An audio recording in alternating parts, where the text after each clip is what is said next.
If you truly love one another, you're going to get out of the combat zone and you're going to try to find some middle ground where you can accommodate as much of what your partner wants as you possibly can, and your partner's going to accommodate as much of what you want as they possibly can.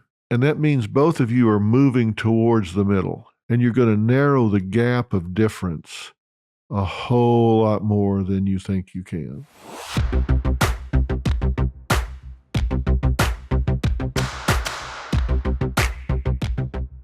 I'm Dr. Phil, and this is Relationship Reality Check number 3. So if this is the first one you're listening to, logic tells you you've missed number 1 and 2. In number 1, I spoke a lot about how you relate to yourself, because you are with yourself 24 hours a day, 7 days a week, 365 days a year. So it stands to reason that if you don't get along with you and you take yourself with you everywhere you go, that bad relationship is going to contaminate every interaction you have. Then in number 2, I started talking an awful lot about the way you enter relationships with other people, the attitude of approach you bring to it, how much you really know about your partner. I said, while this deals with relationships with everyone, I'm going to talk about it as though it were your significant other. And I left you with a great tease after talking about 5 of the biggest myths about relationships that lead people down the primrose path. I said I was going to talk about the importance of 4 minutes out of every day. And I was talking to you about myths and the fact that I like busting myths. And the reason I said I like to talk about that so much is because it's not what happens in your life that gets you all upset, if you do get upset.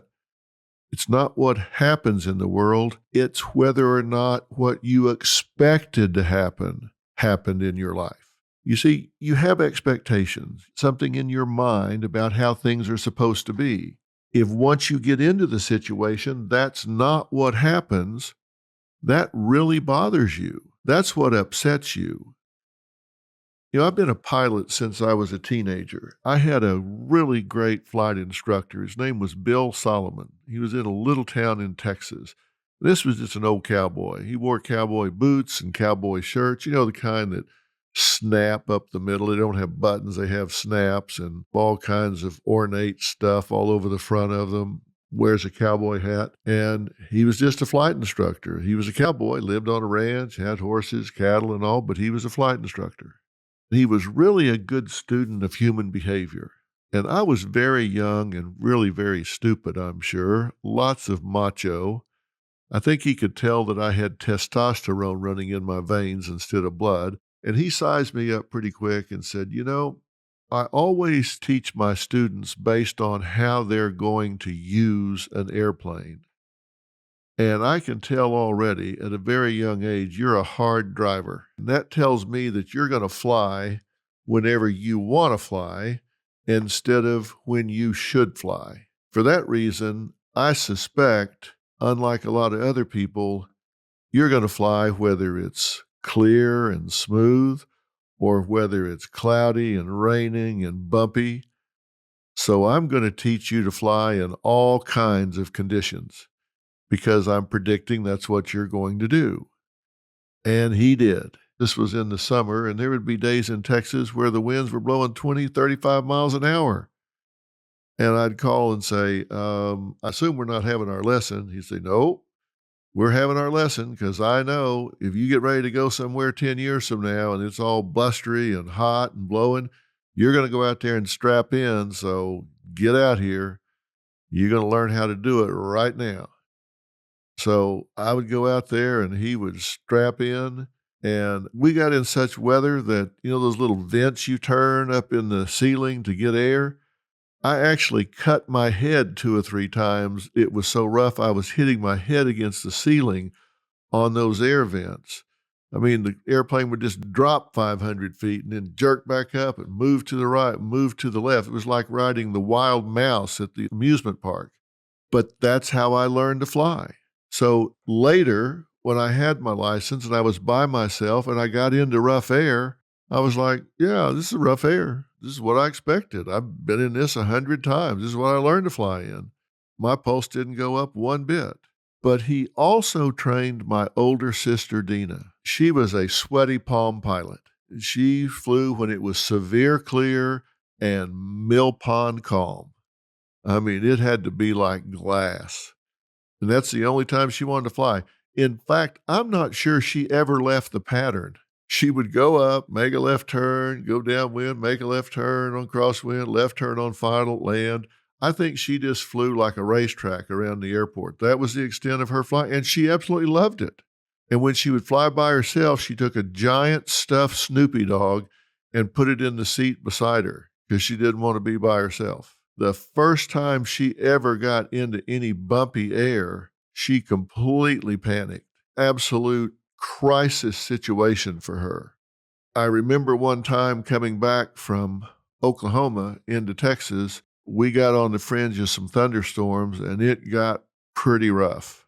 I looked in the back seat where she was sitting and she was crying and turned white. I didn't even think anything about it.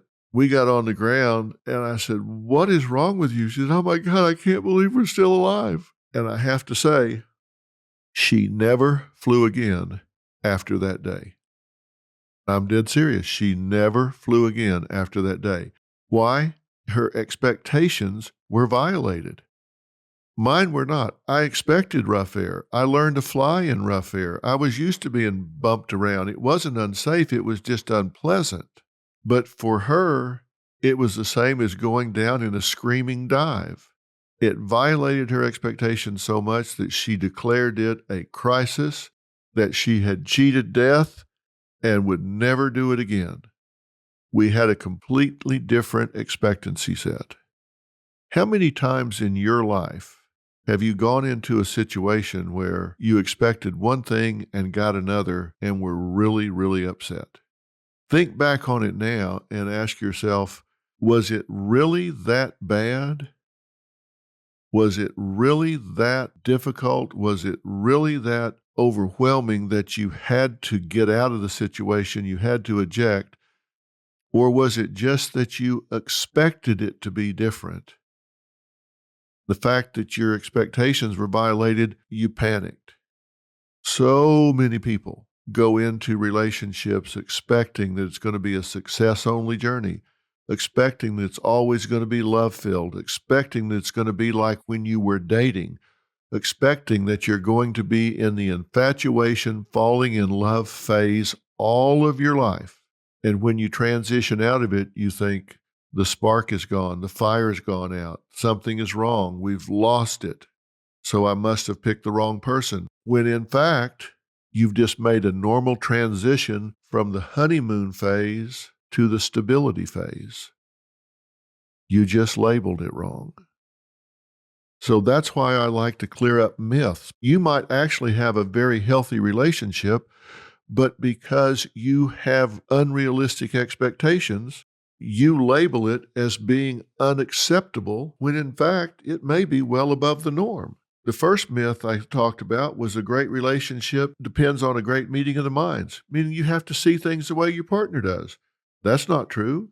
Myth number 2, that it demands a great romance. That's just simply not true. I said myth number 3 was a great relationship requires great problem solving, that you've got to spot your problems, be able to work them out, get them behind you, and never see them come up again. That's just simply not true. There are some problems that you will never solve because you will never be like your partner. Myth number 4, a great relationship requires common interests that bond people together. Just simply not true. There are going to be things that you like to do that your spouse doesn't like to do, and your spouse likes to do that you don't like to do. You don't have to have common interest. Opposites do, in fact, attract. Opposites do, in fact, complement each other. You know, ladies, you might be married to some jock who loves football and loves getting outside and sweating and doing all this, and you may not be that way at all. Or you may be that way and he may not be that way. That's okay. You can be different. You have other things that you bond over, like children and togetherness and dreams and building a home and a life and a family. And myth number 5 that I didn't spend much time on because it's so ludicrous is that relationships, in order to be great, have to be peaceful. Merging two lives is not a success-only, pain-free journey. Now, I promised you at the end of last time that I was going to go through 5 more of what I call the Big 10 myths, but I also promised you something else. I promised you that I was going to talk to you about 4 minutes that can absolutely change your relationship. And let me tell you what those 4 minutes are. Those 4 minutes, and there's a lot of research to support this, by the way, those 4 minutes are what I call the first 4 minutes. Because research tells us that when significant others, when partners have been apart, maybe you get up and you both go off to your jobs in the morning, or maybe one of you stays home and the other one goes off, or you just separate in the beginning of the day, you go your different ways, and you're apart for the day. And finally, at some point, you connect again. You come back together at the end of the day. What happens in that first 4 minutes dictates the tone and the outcome for the rest of the time you spend together. Let's say you've both gone off to work and you get home about 5:30 or 6 in the evening, and you come in the door and one of you is standing there with a handful of bills that you picked up in the mailbox after you pulled the car in. And you walk in and you put them down on the kitchen table, and the first thing you say to your partner is, "Can you believe all of these bills? Look at this credit card bill. It's as thick as the phone book. What is the deal here?" You have immediately set this up as a crisis situation. You've immediately elicited defensiveness from your partner. Or maybe you got a call at work about Billy at school, and Billy at school has been really disruptive, gotten in trouble, academics are slipping. They've called to tell you how poorly Billy is doing, and you're upset about it. So you walk in and your husband's standing there and you say, "Well, Billy's done it now. I got a call from the school and blah, blah, blah, blah, blah." Okay, you've immediately defined this as a problem-oriented interaction. That is going to set the tone for the entire rest of the evening. The first 4 minutes. And here's what I want you to do. I want you to make a decision that no matter what has happened, I don't care if you came out of work and your car was totaled because a back-end loader dumped a telephone pole on top of it and your car is destroyed. Those first 4 minutes should be about each other.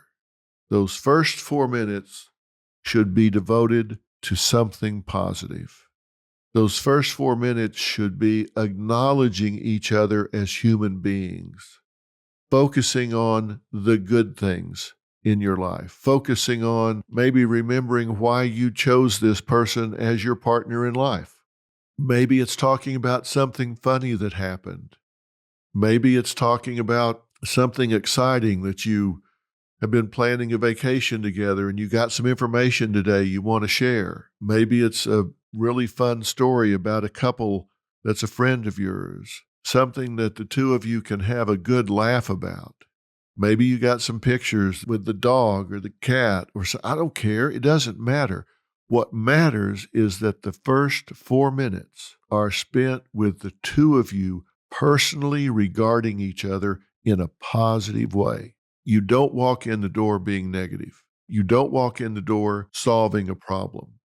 You don't walk in the door addressing some crisis, some issue, picking up an argument from when you left that morning to go to work. You come in and you just call timeout, détente, truce. You walk over, give your partner a hug, say, "Hey, it's good to see you. Wasn't it beautiful out today? I feel good every time I turn in that driveway. I just love our house. I was thinking about our kids today. Aren't we blessed to have our kids?"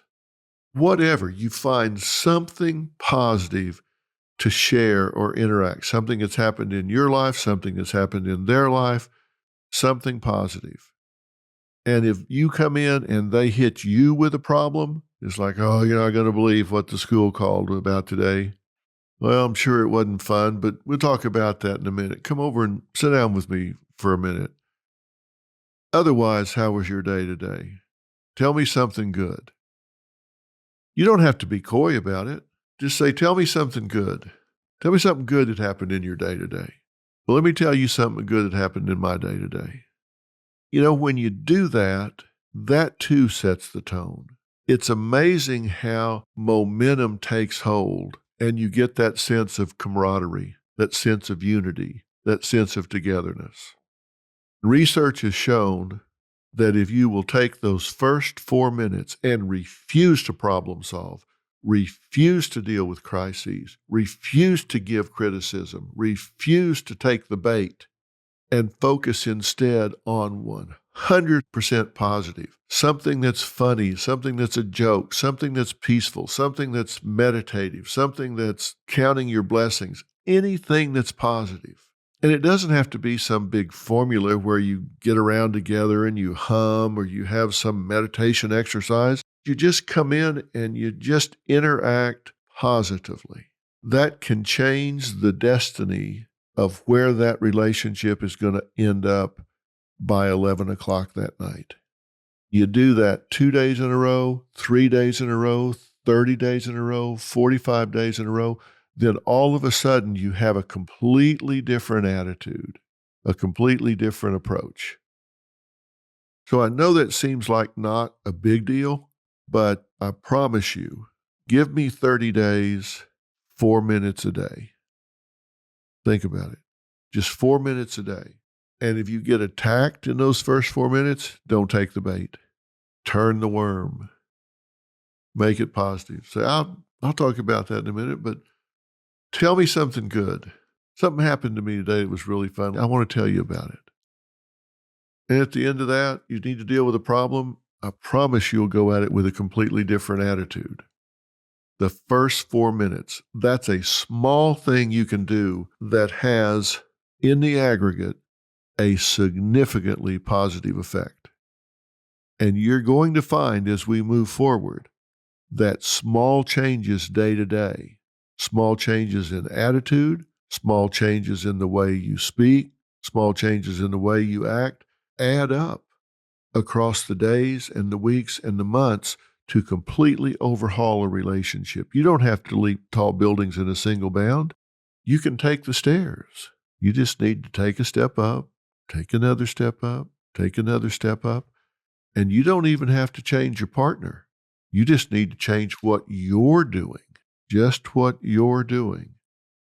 And the reason that right in the big middle of myths, I wanted to tell you about the first 4 minutes is because myth number 6 is a great relationship lets you vent all of your feelings. And that is just not true. You see, there's this myth that if you're in a relationship and you're being authentic and you love each other and you care about each other, that you ought to be able to say anything you want to say. I mean, you're being truthful, right? Wrong. You still have to be civilized. Just because you have the license to vent doesn't mean that you should. Because if you think your partner is going to forget mean and hurtful things that you have said or done, they might forgive it, but they will never forget it. So this whole attitude about, hey, I can say anything I want, it's okay, it's authentic, it's real, I can vent. There's a huge difference between being genuine and being brutally honest.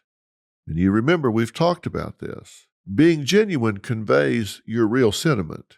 Being brutally honest means you're doing it in an uncaring and unempathetic way. You're doing it in a savage way. You're doing it in a way that takes into account your need to vent, but not the impact it's going to have on the other person. I want to give you a really good example of this that's very real life. I told you that I was in private practice for a long time and I did my share of marriage counseling. I just wasn't very good at it. It wasn't that I didn't know what to say or I didn't know what to do. It just was that I didn't have the patience for saying and doing it. I just thought people ought to learn and change a little faster than they were prepared to learn and change. But I was dealing with a couple, and I'm going to change the names to protect the guilty. I'm going to call them George and Karen. There's a concept here that I want you to learn. It's called outrageous overshadowing. Outrageous overshadowing.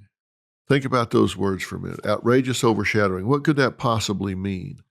Well, outrageous overshadowing is when you do something that is so over the top, so outrageous, that it gets so much attention that it overshadows anything they may have done. Now, I was working with a couple, George and Karen was, let's just say she was a little paranoid about his being flirtatious.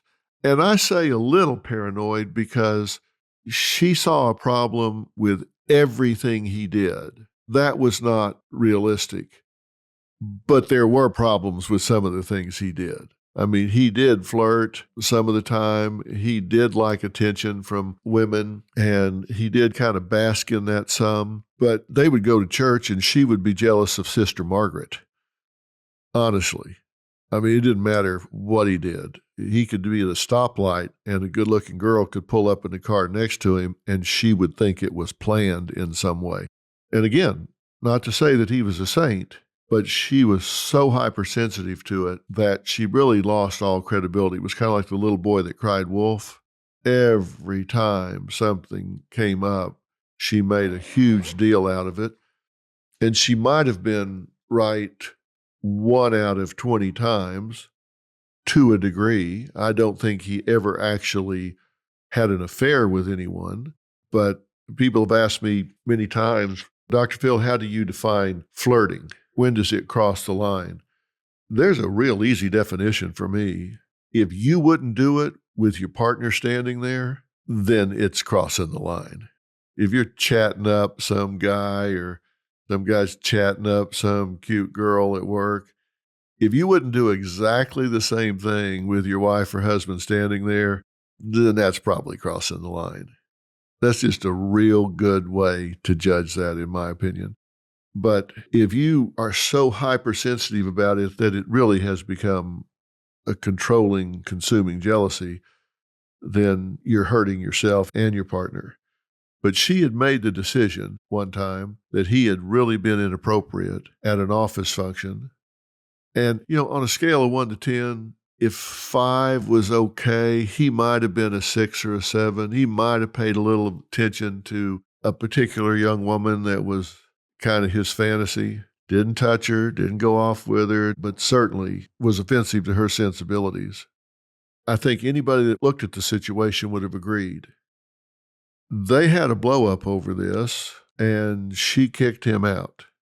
While he was gone, she took green fluorescent spray paint and painted everything he owned with green fluorescent spray paint. Now, they call jealousy the green-eyed monster. I don't think it was an accident that it was green fluorescent paint, but she painted all of his clothes, suits, shirts, pants, everything. Then she took a butcher knife and she stabbed the heart of every shirt he owned, and then she cut out the crotch of every pair of pants that he owned. Now, he was a real stereo buff, and he had the most fabulous sound system you've ever seen in your life. So she took every bit of his stereo system, all of his electronics, took it into the master bath, put it into the bathtub, pulled the stopper shut, turned on the water with all the equipment in there, dumped an entire box of laundry detergent on top of it, and completely soaked it. Then she wrote things on the wall in his study where he had a home office that I can't repeat. So she's now cut all of his clothes up, painted everything green, taken all of his stereo system, soaked it in the tub, and by the way, left the water running, left the house, went and checked into a hotel. Now, that's what I call outrageous overshadowing. At this point, does it really matter whether he was talking to somebody too much at the office party or not? No. He's going to get a pass on that because what she did was so outrageous, so over the top, looks so insane that everybody looks at her and he gets a pass. If he had had this girl on his desk having sex with her and she goes home and does all of this, all eyes are going to be on her and everybody's going to say, oh, that poor man. Did she have a right to be offended? Did she have a right to vent her feelings? Probably so, but she went so far and her attitude was, hey, that's how I felt. That authentically, realistically is how I felt. And I've always been told if you can't be honest with your partner, what's the point? Well, whoever told her that, whoever gave her the idea that that gives you a license to violate your partner's space, to violate their property, to degrade them, to do all of these things to them, certainly gave her a bad message. The point's really clear. Before you say something, it could be disastrous. Before you do something that could be disastrous, before you say or do something that is not ever going to be forgotten, before you do something that is just going to be really hard to unring that bell, you need to really think about that, because there are an awful lot of things that seem like a good idea at the time. You know, the old adage, count to 10 before you say something. That's so you can cool off a little bit. When he came home and found all of that, I still know these people, and I don't think he's over that yet, because he knows what she's capable of. He knows how much she is willing to hurt him, how much she is willing to strike out at him. And it really doesn't matter what he did. Nobody talks about that. What they talk about is this insane woman that cut the heart and crotch out of his clothes, then painted them green before she destroyed all the things that he valued. And most people would say, man, if he wasn't cheating, he should. People start justifying unjustifiable behavior. The fact of the matter is he may have been inappropriate, and that should be dealt with. But because of this venting, because of this talking before you think, he just gets a free pass. What is myth number 7? Myth number 7 is that a great relationship has nothing to do with sex. Yeah, well, that's not right. It does have something to do with sex. I'm not saying that sex is everything. If you have a good sexual relationship, it registers about 10% on the importance scale, meaning it makes up about 10% of what's important in the relationship. But if you do not have a good sexual relationship, it registers about 90% on the importance scale. Now, what do I mean by that? What I mean is if you have a good sexual relationship, you enjoy it, you feel relaxed and accepted and involved and intimate with your partner, and you just move on to all the other aspects of the relationship, all the other parts of intimacy, the sharing, the mutual support, the knowing each other, the being able to read each other, the things that really define the relationship. So if you've got it, it's about 10% and you move on to other things. But if you don't, it's about 90%. Why? Because man's number one need is acceptance. And when I say man, I mean humans. I don't mean man, male man. I mean people, male or female. Our number one need is acceptance. Our number one fear is rejection. And when you're in a romantic relationship, when you're in a committed relationship, the most vulnerable you feel is if your partner is attracted to you or not. If you are rejected at that level, if your partner shuns you sexually, they say, I'm just not attracted to you. I'm just not stimulated by you. I just have no desire for you. That's when it becomes 90% because you can't get past it. If that is good, if that is meeting both partners' needs, That's when it's about 10%. You say, okay, check that box and let's move on. How well do we know each other? How much time do we spend with each other? What kind of problems do we need to resolve? What's our communication levels? How do we respond to each other sensitively, etc.? So ask yourself, what does it communicate if you have an asexual relationship? And I'm not just talking about intercourse. I'm not just talking about the act itself. When you ask people, how often do you have sex? Give a survey, you ask people, they're going to lie. If they say 4 times a week, it's 2. If they say 2, it's 1. For some reason, everybody feels the need to exaggerate that. But here's what I believe, and here's what I've observed. There's a difference between men and women when it comes to the sex act, and I can tell you that there's a real disconnect here. The time from the initiation of the sex acts to satisfaction for men is about somewhere between 4 and 6 minutes. For women, it's about 15 to 20 minutes. Now, what does that tell you? That tells you that there's a disconnect there. Somebody's getting their needs met and somebody's not, unless there's real good communication going on.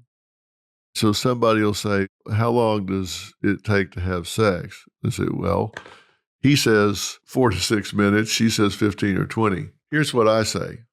I say it takes about 2 days. And I'll tell you why I say that.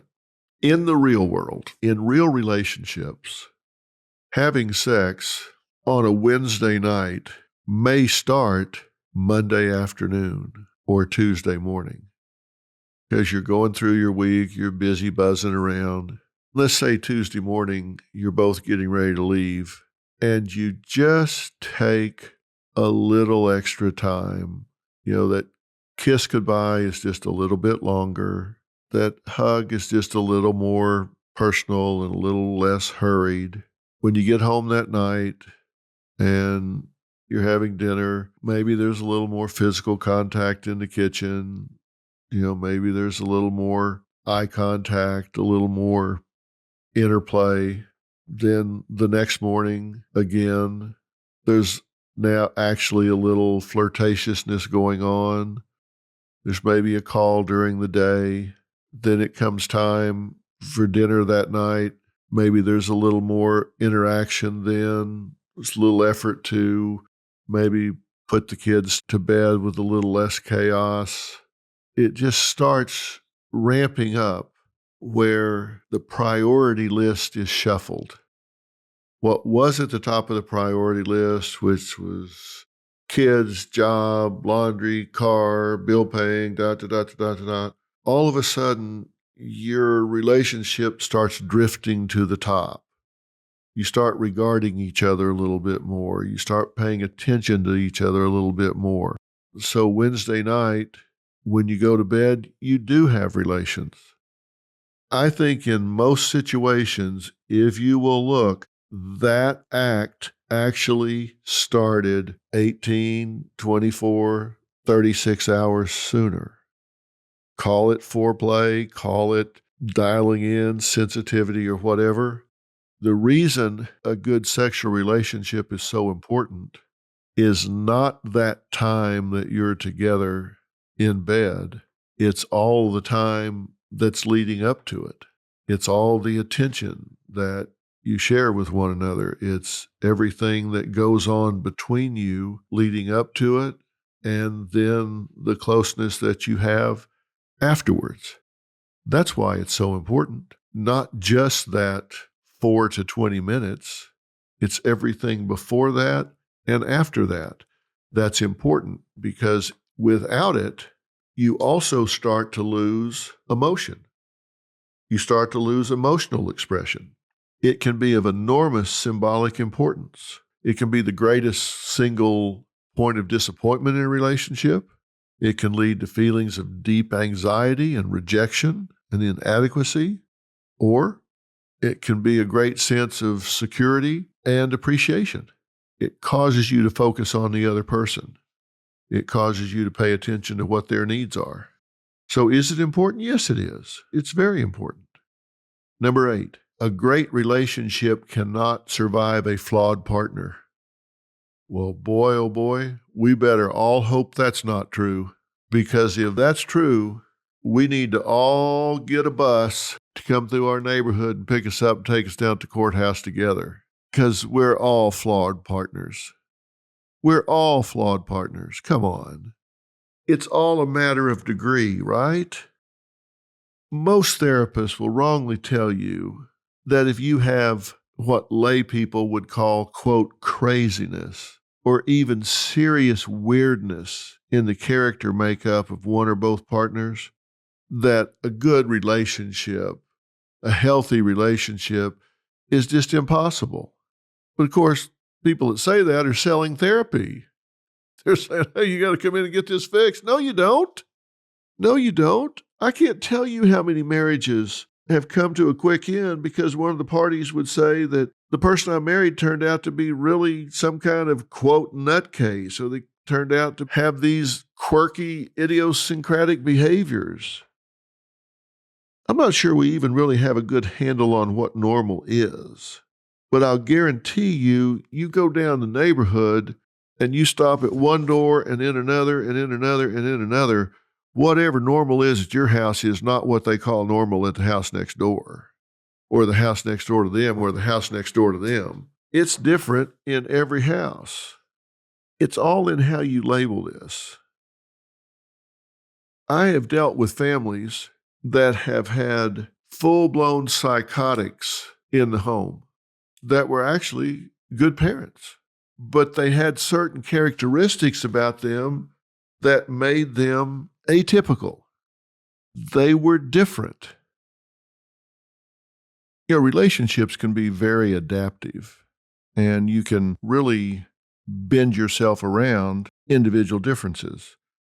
I had a family in therapy at one point where, frankly, the mother was schizophrenic. She's very high functioning, I'll say that, but she was very devoted to her husband and children, and her hallucinations, mostly auditory, were pretty benign. They were non-disruptive to the family and home, but it was definitely behavior that was worthy of change. There's no question about it. I mean, she was hearing voices. Her name was Carol Ann, and she herself wanted to be better. She had insight, which is a huge factor in the outcome of therapy. She and her husband, Don, came in. He was always with her. He came to all of the sessions. He was always with her. I made some progress with her across time. I mean, it was change-worthy behavior, even though they accommodated to it. It was change-worthy behavior. When I say I made some progress, I say some because in one of our later sessions, she had reportedly said she hadn't heard a voice for like 14 days in a row, which was the longest period of silence ever. And when I asked her if she was hearing any voices, she said she was not. I asked her if she completely and fully understood that these were hallucinations and not someone trying to possess and control her. She said, yes, I do understand that completely. I know this is all in my head. I totally get that. But she said, just to be on the safe side, I did cut all the wires in our intercom system throughout the entire house. We had speakers in every room, and I went through because that's where I hear these voices coming from. And I know they're not there. I know they're not in the walls. I know they're not in those speakers, and I haven't heard anything for 14 days. But just to be on the safe side, I cut every wire and every speaker in the house. Now, does that mean that she's really cured? Does that mean she's really got this under control? Well, probably not. I mean, she was a beautiful, intelligent, energetic woman, fabulous mother with great insight. But everybody knew, her kids knew what was going on, her husband knew what was going on, and in this case, even she knew what was going on. I remember talking to her husband about it. I said, how do you cope with this? He said, well, we've just decided that it's charming.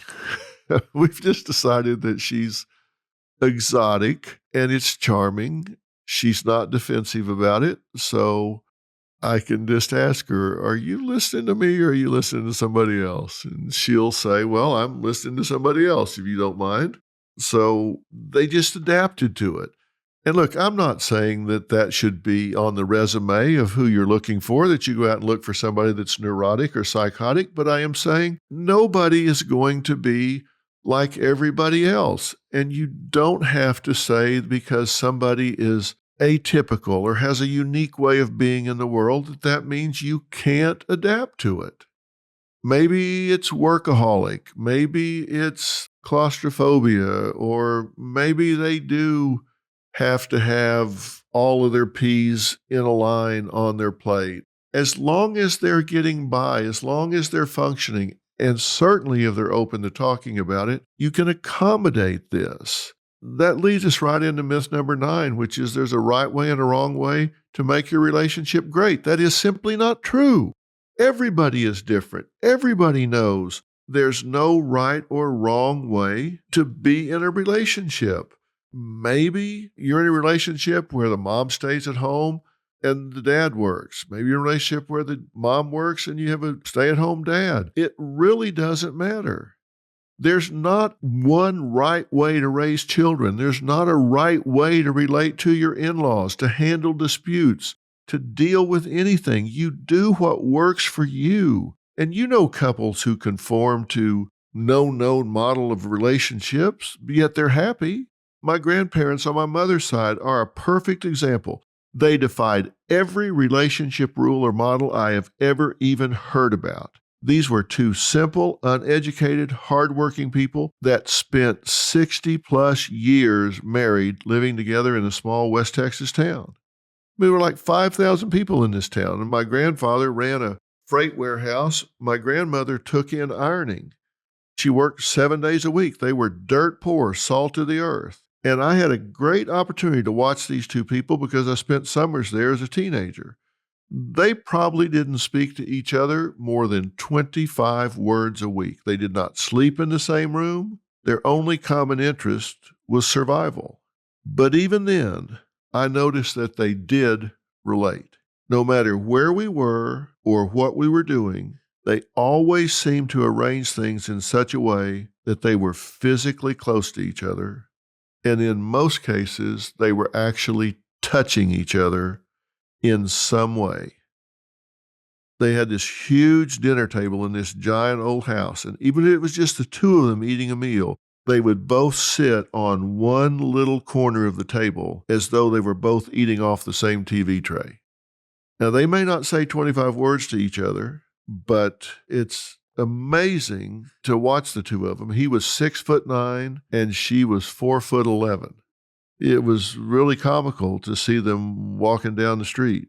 They're not somebody poets or songwriters would write about, but they were together for 60 years. And to come in and try to change them or get them to do things different would just completely be a waste of time. My attitude was, don't fix what ain't broke. You do what works for you. There's just not a right way or a wrong way to do it. Don't think because some book says you have to do it this way or some therapist says you have to do it this way. If it works for you, you're comfortable, you're happy, then do it. That ties into the last myth.